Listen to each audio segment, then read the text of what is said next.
Bonjour, bonjour, bienvenue sur le plateau de Bâti Journal TV. Nous sommes au Forum Bois Construction. Nous sommes à Paris, dans ce magnifique bâtiment qui est le Grand Palais éphémère. Et on va rester à Paris, on va aller dans le 19e arrondissement du côté de la rue de Flandre, enfin sur le dessus de la rue de Flandre. Avec vous, Anne Carcelen, bonjour. Bonjour. Vous êtes architecte. Oui. Votre agence Anne Carcelen, architecte et urbaniste. Vous pouvez nous présenter l'agence ? Oui, j'ai travaillé pendant très longtemps avec François Leclerc, avec lequel j'ai fait un lycée, le lycée international Nelson Mandela sur l'île de Nantes. Et puis en 2016, j'ai ouvert ma propre agence. Forte de cette expérience sur le bois, je voulais continuer. Dans cette direction. Dans cette direction, oui. Et développer mon agence autour de construction en bois, ce que je fais depuis 2016. Voilà, et ce qu'on va voir maintenant avec ce bâtiment. En face de vous, monsieur Julien Amossé, bonjour. Bonjour. Vous êtes ingénieur, structure bois. Vous vous intéressez au plancher mixte, si j'ai bien compris, mais pas que. Et vous êtes du groupe AIA Ingénierie. C'est ça, exactement. Est-ce que vous pouvez nous présenter rapidement AIA Ingénierie ? Donc AIA Ingénierie, c'est un groupe qui s'occupe de toute l'ingénierie sur la construction. Moi, je suis spécialiste en bois et je m'occupe aussi de toute la partie mixte du groupe. Ça représente, l'entreprise représente environ 650 collaborateurs en France. Voilà. Donc déjà un gros groupe. Hein. On va parler de ce bâtiment rue de Flandre. Est-ce que vous pouvez nous expliquer de quoi il s'agit, où il est placé et comment, avant même de parler structure bois, comment vous abordez ce projet ? Alors, c'est un bâtiment dans le parc du Pont de Flandre, sous la promotion de ICAD, qui est propriétaire foncier de tout ce parc de Pont de Flandre, qui constitue 100 000 m². L'ensemble constitue 100 000 m² de parc tertiaire et ERP. Il y a quelques écoles à l'intérieur. Et il souhaitait construire sur la pointe, puisque depuis l'ouverture de la gare Rosa Parks, je dirais que l'ensemble du site tournait le dos à la gare. Donc ils voulaient réouvrir leur site sur la gare. Voilà. Qu'on puisse voir le site depuis la gare, enfin que ça ouvre voilà, le site. Pour tout simplement aussi faire arriver les collaborateurs depuis la gare et puis le noyau avec les tramways, toute cette place, faire arriver leurs collaborateurs. Donc, ils souhaitaient construire un immeuble de bureau en bois au bord des voies ferrées, ce qui constituait quand même une certaine problématique vibratoire. Donc ils ont fait appel à moi puisqu'ils savaient que je construisais en bois. J'ai fait moi-même appel à AIA en structure et à Havel pour les phénomènes vibratoires. Vibratoires, oui. Et ce qui est intéressant, c'est que quand il y a la volonté d'un maître d'ouvrage d'aller dans une structure bois, l'aspect financier compte, mais ce qui est important, c'est que finalement, on fait avec un budget. Voyez, alors que bien souvent, on conçoit des bâtiments et ensuite, après, on parle de budget. Non, là, on est parti d'un budget, on s'est conformé au budget, donc on a fait des économies par ailleurs pour rentrer dans le budget. Et moi, je trouve ça beaucoup plus intéressant comme démarche. Et là, pour le coup, on est parti avec des boîtes à ressort, parce que c'était vraiment pas idéal, puisque le bois résonne beaucoup. Et on est parti avec des boîtes à ressort et des planchers mix bois-béton. Pour ce phénomène de vibratoire. Hein, voilà, donc d'où notre présence ici pour parler de la mixité des matériaux. Mais avant tout, c'est un bâtiment qui est dans son territoire. Et ce qui est très intéressant, c'est que c'est un bâtiment qui est donc dans une pointe, pris, je dirais, en sandwich entre les voies ferrées qui sont en courbe avec la gare Rosa Parks et la petite ceinture. C'est un bâtiment qui s'adresse toutes parts, y compris. On le voit partout. Hein. Mais y compris depuis les toitures, puisqu'on a la cité Michelet qui culmine à 52 mètres des logements. Donc c'était important, et c'est un bâtiment qui a été sculpté de partout.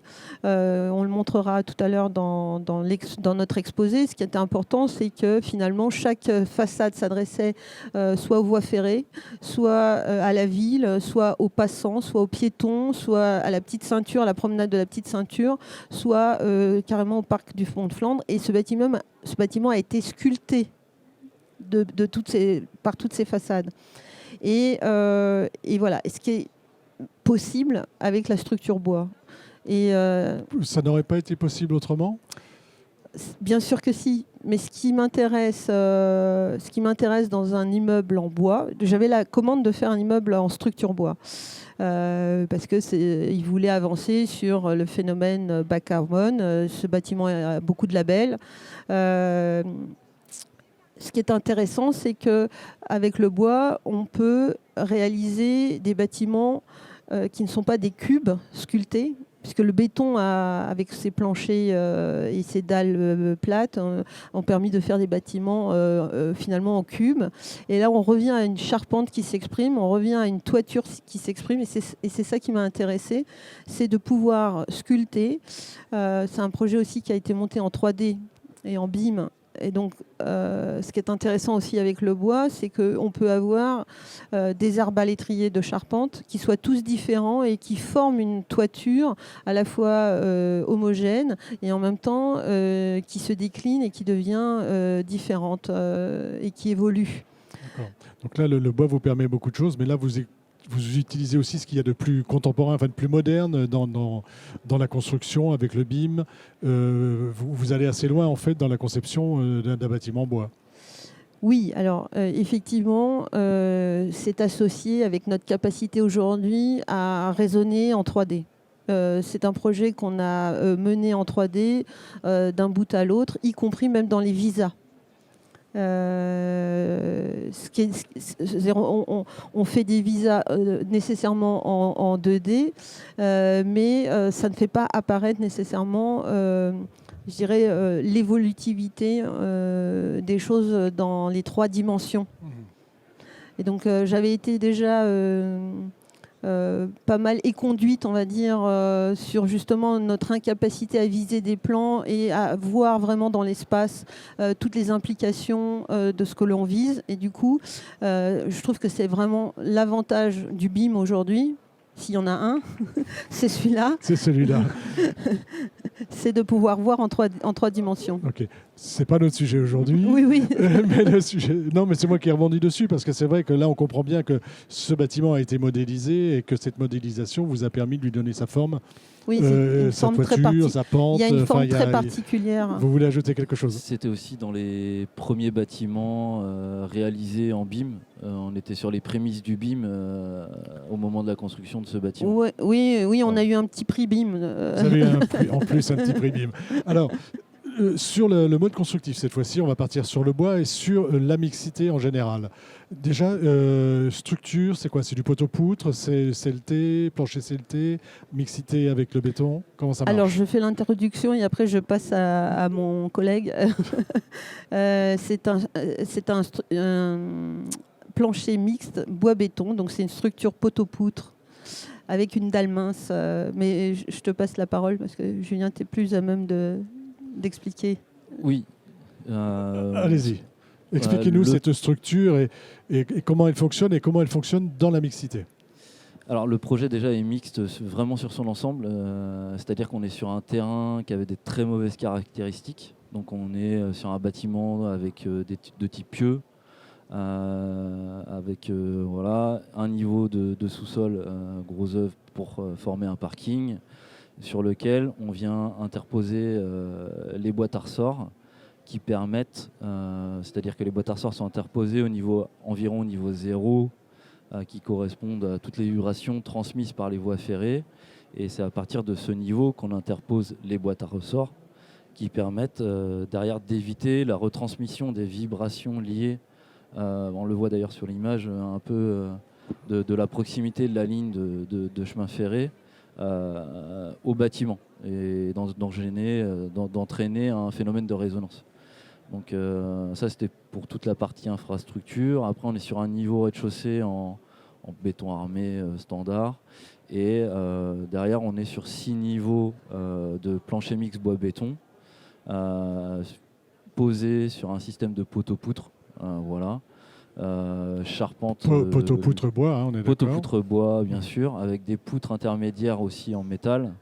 Donc là, on voit l'atout aussi de la mixité, parce qu'on va aussi tirer les avantages de chaque matériau dans la globalité du bâtiment. Voilà, c'est l'histoire, c'est le bon matériau au bon endroit, c'est-à-dire que c'est vraiment ce qu'on essaie de comprendre aujourd'hui dans la construction bois, hein, d'aller vraiment chercher le bon matériau au bon endroit. Exactement, c'est des choses que je défends et qui sont propres aussi à chaque matériau. Le plancher mixte en est un peu l'image du bon matériau au bon endroit, c'est-à-dire qu'on va utiliser les caractéristiques mécaniques, les excellentes caractéristiques mécaniques du bois en traction, qui est situé en partie basse, sur lequel on vient poser une dalle en béton coulée en place ou préfabriquée aujourd'hui, parce qu'on évolue aussi sur la technique, et on attache l'ensemble avec un connecteur métallique qui a d'excellentes caractéristiques de cisaillement. On va utiliser le béton pour ses qualités acoustiques, ses qualités feu. Le bois aussi a ses qualités propres, intrinsèques au niveau du feu, qui en fait un excellent on va dire, matériau qui résiste aujourd'hui aux incendies. Et voilà, c'est vraiment le plancher mixte, c'est un peu l'image du bon matériau au bon endroit. Plancher mixte, bois-béton, mais en fait vous êtes allé un peu plus loin. Enfin, c'est un bâtiment qui a de la mixité, on va dire, un peu à tous les étages. C'est-à-dire que vous n'avez pas seulement travaillé sur le mixte bois-béton, plancher bois-béton. C'est ça, on le voit de toute façon sur les images, le bâtiment est mixte dans sa globalité, que ce soit sur toute une élévation, surtout du sous-sol jusqu'à la toiture, mais aussi dans tous les matériaux employés à l'intérieur du bâtiment. Oui, je peux rebondir dessus. C'est-à-dire que là, on voit sur l'image qui est projetée, le bâtiment forme une pointe et à cet endroit-là, des difficultés d'installer une forêt de poteaux. Et donc, on a un poteau central avec des poutres qui rayonnent et qui sont métalliques. Parce que là, pour le coup, on peut avoir des portées plus importantes sur une hauteur plus petite. Et puis... ce qu'on peut voir aussi sur les murs rideaux qui sont visibles sur la face avant du bâtiment ou même sur le socle, ce sont des murs rideaux bois alu. Donc jusque dans la menuiserie, on voit les menuiseries bois alu, mais les murs rideaux aussi. On a des épines bois verticales et puis tout le système de serrage et de capot serreur à l'extérieur en aluminium pour plus de pérennité. Donc en fait, je dis tout le temps qu'on est un peu les Monsieur Jourdain de la mixité parce qu'on fait de la mixité par essence. Les poteaux solives sont ajustés avec des platines métalliques, sont assemblés avec des platines métalliques. L'avantage aussi des planchers mixtes bois-béton sur ce projet, c'est-à-dire qu'on vient, les planchers mixtes bois-béton sont des choses très raides, on contrevente par des cages d'escalier toute hauteur, ce qui permet aussi de permettre de libérer les façades de tout contreventement. C'est-à-dire qu'on contrevente vraiment que par les dalles, qu'on retransmet à des cages d'escalier qui retransmettent elles-mêmes tous les efforts de contreventement du bâtiment aux fondations. Ce qui vous libère complètement les façades. Oui, on n'a pas trop de croix de Saint-André. D'accord. On en a 2, mais sur l'ensemble du bâtiment, elle ne se voit pas trop. Donc on voit la façade, la mur rideau. L'autre façade, est-ce que vous pouvez nous la décrire? Est-ce que vous pouvez nous décrire? C'est un sandwich. De quoi s'agit-il? Alors, sur les façades latérales, ce sont des murs manteaux à ossature bois revêtus de zinc. Donc on a des tasseaux qui forment je dirais un plissé avec avec du zinc qui vient épouser ce plissé. C'était une volonté. On est dans un milieu très réverbérant, avec des immeubles de grande hauteur, la cité Michelet qui regarde dessus. Et donc, les voies ferrées renvoient beaucoup de vibrations, beaucoup de sons. Donc, j'avais vu ça avec Jean-Paul Lamoureux, qui me suivait sur ce projet, comment trouver un matériau qui, entre guillemets, diffracte le son. Vous voyez, qui ne le réfléchit pas pour le renvoyer vers les immeubles. Voilà, qui le diffracte parce qu'il casse le son avec, donc ce fameux plissé qui crée une ondulation. Pour finir, la toiture est d'ailleurs en CLT. C'est-à-dire que le bâtiment, comme vous le voyez sur les images, on a une partie qui est toute en porte-à-faux sans contreventement. Donc ça représente environ 20 mètres de porte-à-faux. C'est-à-dire qu'on va contreventer sur 2 cages d'escalier. On y arrive en plancher mix bois-béton et on y arrive aussi en toiture en panneau CLT, puisqu'il est support justement du zinc. De l'ensemble du complexe, du complexe de couverture. Voilà, on est en toiture ventilée ou on est en couverture chaude? Non, on est en toiture froide, en toiture ventilée. Toiture ventilée. Ce qui est quand même très pérenne pour moi. Oui, c'est moins complexe que la couverture chaude qui peut parfois condenser. Voilà. Je pars toujours des choses assez simples pour construire de manière pérenne. Donc, par exemple, sur ce CLT, l'isolation se passe par l'intérieur. Ou est-ce qu'il est extérieur? En fait, le CLT était juste support du complexe de toiture. On avait ensuite un complexe de toiture. Le CLT servait de contreventement aussi pour toute la partie en porte-à-faux du bâtiment, puisque on n'a pas de contreventement sur pour mettre en valeur justement tous les murs rideaux toute hauteur. Mais c'est un panneau mince qui faisait 90 mm, qui servait justement de contreventement, puisqu'en fait, toute la charpente est visible depuis le dessous. On a libéré le volume intérieur. Voilà, et à l'intérieur, on voit le bois. Et à l'intérieur, on voit le bois et on a le volume rendu aux utilisateurs, puisque toute la partie technique est en sous-sol. D'accord. Ce qui fait qu'on avait une 5e façade extrêmement soignée et assez libérée de tous les édicules. Voilà, et comme ça vous permet, depuis les tours Michelet, d'avoir une vue sur le bâtiment. D'offrir une vue sans les équipements techniques. Sans mitage de toutes ces gaines qu'on trouve en toiture. Dernière question, c'est sur la mixité. Vous parlez de mixité de bois-béton, bois-acier, mais il y a aussi une mixité bois-bois, si j'ose dire. En tout cas, dans les différents modes constructifs que vous utilisez. Est-ce que vous pouvez m'en dire un petit peu plus sur justement l'utilisation du bois, mais en bois, on a la solution CLT, on a la solution poteau-poutre, on a la solution ossature. Donc, expliquez-moi comment vous jouez cette mixité. Sur cette mixité-là. Alors, d'un point de vue conceptuel, toujours, ce qui nous guide, c'est le bon matériau au bon endroit. Le CLT est un matériau transformé avec beaucoup de compétences, très cher, et pas forcément... qui est un peu une débauche pour moi de matière, puisque si on l'utilise comme un mur qu'on vient percer, toute la matière qu'on enlève, c'est une matière qu'on a fabriquée. Donc moi, j'ai d'usage à penser le CLT comme un matériau de contreventement, donc qu'on a utilisé en toiture ou de plancher, ou vraiment aussi d'utiliser pour faire des portées. C'est un matériau très compétent.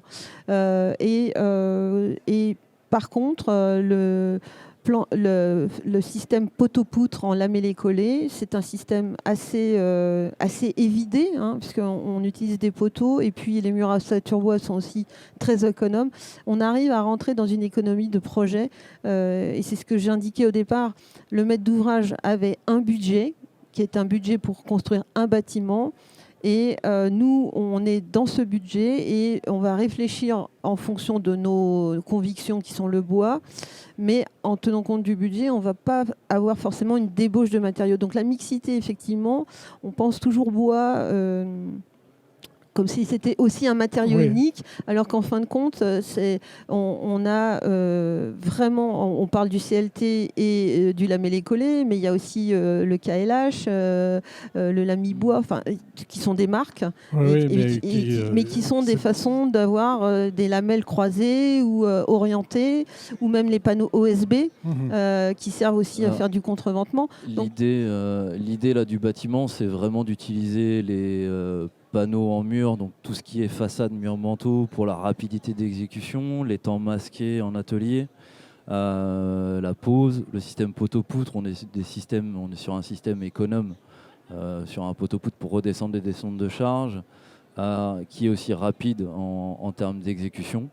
Le CLT en toiture, on l'a utilisé en tant que support du complexe extérieur, mais on l'a utilisé pour ses capacités et sa rigidité, pour pouvoir aussi libérer le dernier niveau de tout contreventement. L'idée était de libérer toute hauteur le bâtiment de tout contreventement et de construire rapidement aussi, et qui est aussi la qualité du bois et de la filière en général. Alors, c'était votre mot de la fin, parce que je vois que l'heure a tourné. Vous voulez ajouter quelque chose par rapport à la mixité, ou est-ce qu'on a tout dit, on a fait un bon petit tour d'horizon? Mon petit tour d'horizon, je pense. Voilà, donc aujourd'hui, c'est vrai que si on peut conclure, je vais en parler un peu plus du plancher mix. C'est quelque chose aujourd'hui, et le plancher mix a été mis en place pour ses qualités acoustiques, parce qu'on n'a pas discuté des complexes et des choses, mais ses qualités vibratoires aussi, c'est-à-dire qu'il peut faire défaut sur un plancher bois. Donc on apporte chaque matériau à ses qualités propres, qui répond à des qualités... pour amener un confort global, réglementaire, de rapidité d'exécution. Le plancher mix, c'est un bon compromis. Je vais vous arrêter. Ouais.